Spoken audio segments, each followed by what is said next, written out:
Olá, eu sou Erika Becker, sou advogada e mais uma vez venho aqui gravar esse vídeo para tentar esclarecer dúvidas que nos foram feitas e de forma que a gente possa ajudar o maior número de pessoas.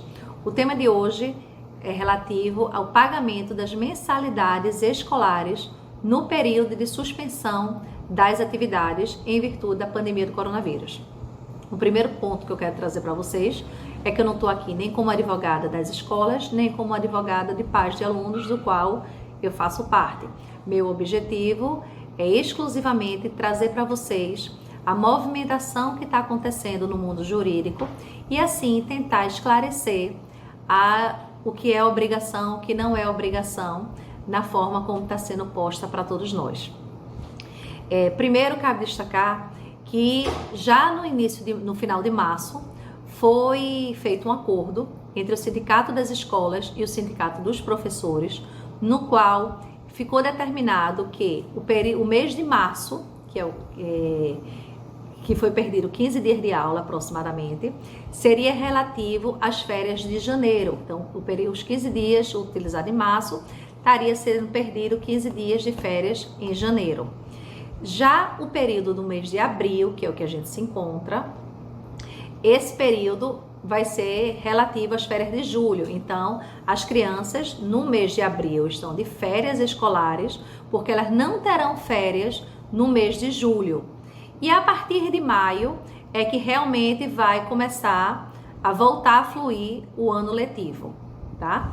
E aí, após isso, o Comitê Nacional de Defesa dos Direitos Fundamentais do Consumidor, eles, em comum acordo, são vários órgãos que fazem parte desse comitê, eles sugeriram alguns tópicos para as escolas, para que elas possam seguir essas orientações.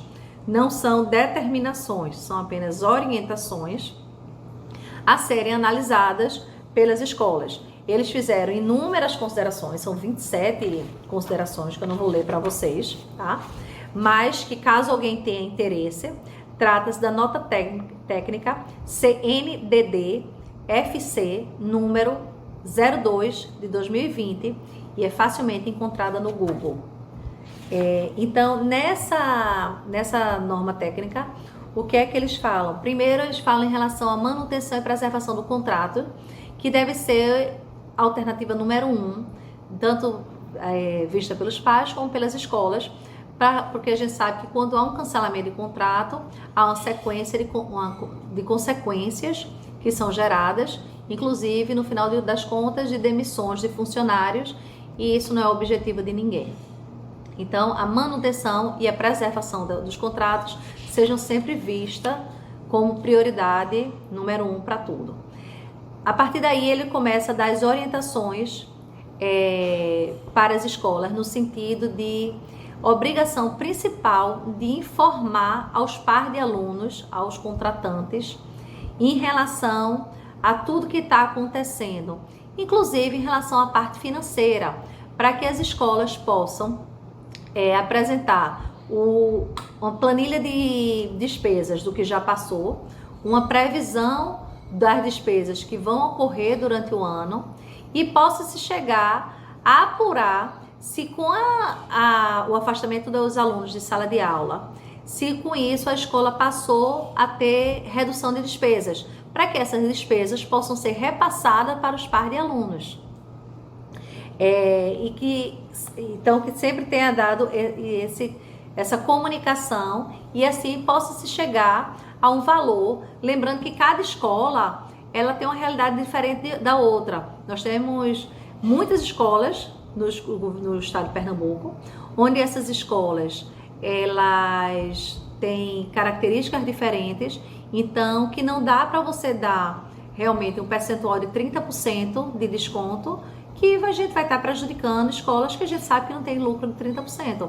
Já outras teria mais essa flexibilidade. Então, assim, teria que ver caso a caso, escola a escola, para ser apurado o desconto. Então, por isso, essa sugestão dessa apresentação do financeiro aos pais, para que haja essa transparência e se possa chegar a esse denominador comum que não seja prejudicial nem para os pais que não estão podendo pagar, que também estão passando pela crise, nem para as escolas, que muitas delas poderiam vir até a fechar caso houvesse uma intransigência nesse aspecto.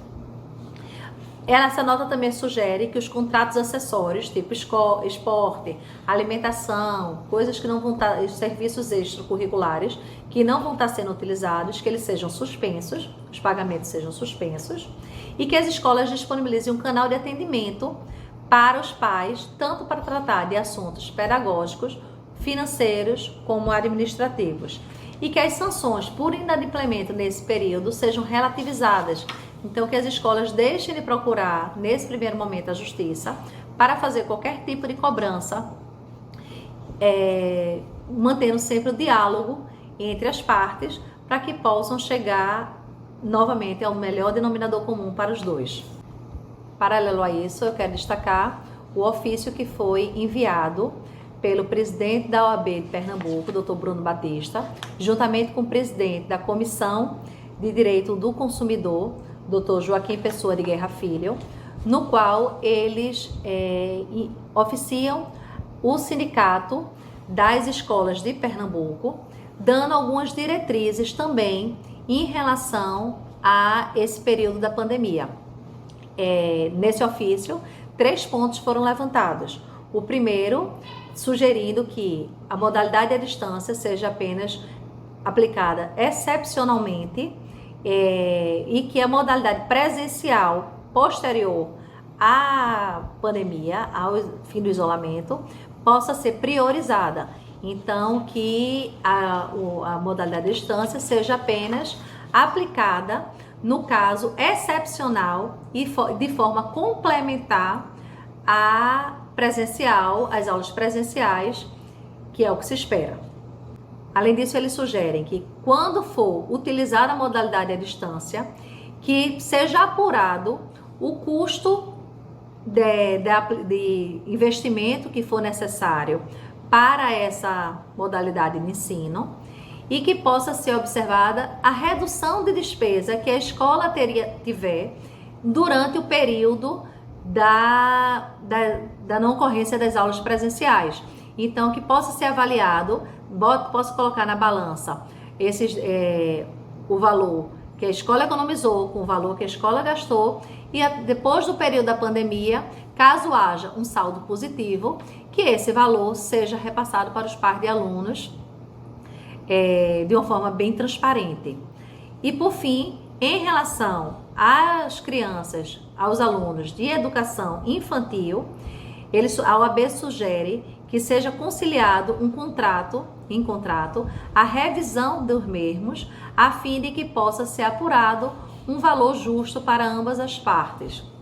Esse ofício já foi respondido pelo sindicato, onde foi destacado que o estado de Pernambuco possui 2.400 unidades escolares, aproximadamente, onde essas unidades escolares, cada uma tem um tamanho diferente, cada uma tem uma realidade diferente, mas que de uma forma geral existe um custo de manutenção dessas escolas, onde cerca de 70% a 75% é gasto com pessoal e apenas 5% é gasto com despesas de manutenção, incluindo aí limpeza, luz, água. Então, essa despesa de manutenção seria de apenas 5%. E que as escolas estão tendo que fazer um investimento alto para que possa se adaptar a essa realidade do ensino à distância, o que está gerando custo.